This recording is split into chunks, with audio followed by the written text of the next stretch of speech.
దేవుని నామమునకు స్తోత్రంలో ఈనాటి ధ్యానాంశము రక్తము ద్వారా నిబంధనను స్థిరపరచుట. నిర్గమకాండం 24:1-8 ప్రకారము రక్త ప్రోక్షణ ద్వారా ఇశ్రాయేలులతో దేవుడు నిబంధనను స్థిరపరచుచున్నాడు. దేవుడు చెప్పినదంతయు పాటించుదమని ఇశ్రాయేలులు దేవునితో నిబంధన చేయుచున్నారు.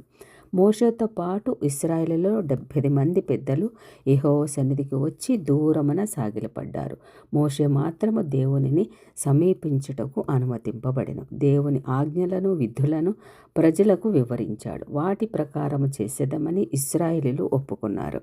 మోషే బలిపీఠమును కట్టి ఇశ్రాయేలుల 12 గోత్రముల వారి కొరకైన దహన బలులను మరియు సమాధాన బలులు దేవునికి అర్పించారు. రక్తంలో సగము బలిపీఠము మీద ప్రోక్షించారు, మిగిలినది ప్రజలపైన ప్రోక్షించి నిబంధనను స్థిరపరిచారు. రక్తంతో నిబంధనను స్థిరపరచుటను గూర్చి సరైన అర్థం చేసుకునవలను. ఏమనగా రక్తము పాపమును మరియు పాప క్షమాపణను సూచించుచున్నది. దేవుడు పరిశుద్ధుడు గనుక పాపమును ఆయన ద్వేషించును. పాపమునకు విధింపబడే శిక్ష మరణము. రోమాపత్రిక 6:23 ప్రకారం అట్టి మరణ శిక్ష నుండి ఈ పాపిని రక్షించుటకు పాప పరిహారార్థ సమాధానార్థ బలులను దేవుడు పాత నిబంధన కాలంలో ఏర్పరిచాడు.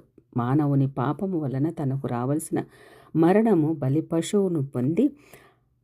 బలి పశువు పొంది అతనికి గాని ఆమెకు గాని జీవనమును పాపక్షమాపణను ప్రసాదించుచున్నది. పాపి స్థానమున జంతువు మరణించుచున్నది. అందువలననే రక్తము అనునది జంతువు మరణమునకు సూచనగాను మరియు పాపికి పాపక్షమాపణ మరియు జీవమునకు సూచనగాను కనబడుచున్నది. అందుకే యేసుక్రీస్తు సర్వమానవాళి పాప విమోచనార్థమై తన రక్తమును సిలువలో ప్రోక్షించుట ద్వారా ప్రాణము పెట్టుట వలన మానవాళికి నిత్య విమోచన లభించినది. కనుక ఇక జంతువుల బలులతోనూ పని లేదని గ్రహించాలి. హెబ్రీ పత్రిక 9:9-10 అదేవిధంగా 24 మోషే బలిపీఠము పైన రక్తము ప్రోక్షించుట ద్వారా పాపి దేవుని సన్నిధికి వచ్చుటకు అవకాశం కలిగినదని, ప్రజలపైన ప్రోక్షించుట ద్వారా తమ పాపములకు పరిహారము చెల్లించబడినదని, వారు దేవునితో సమాధానపడి ఉన్నారని తెలుపుచున్నది. ఈ విధముగా రక్త ప్రోక్షణము ద్వారా దేవుడు ఇశ్రాయేలులతో తమ నిబంధనను స్థిరపరచుచున్నాడు.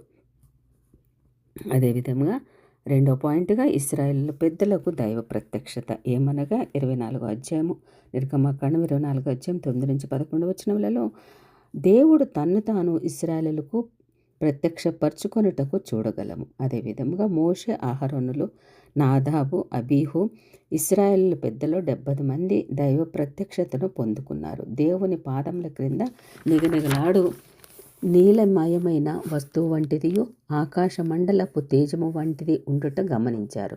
వారికి దేవుడు ఏ హాని చేయలేదు. దేవునిని చూచి వారు అన్నపానములు పుచ్చుకున్నారు. పాపమునకు ప్రాయశ్చిత్తం జరిగిన తర్వాతనే దేవునితో సమాధానములు లభిస్తున్నది.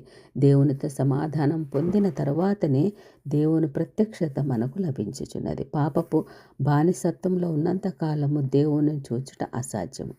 పాపముతో దేవునిని సమీపించి బ్రతుకుట కూడా దుర్భరమరే.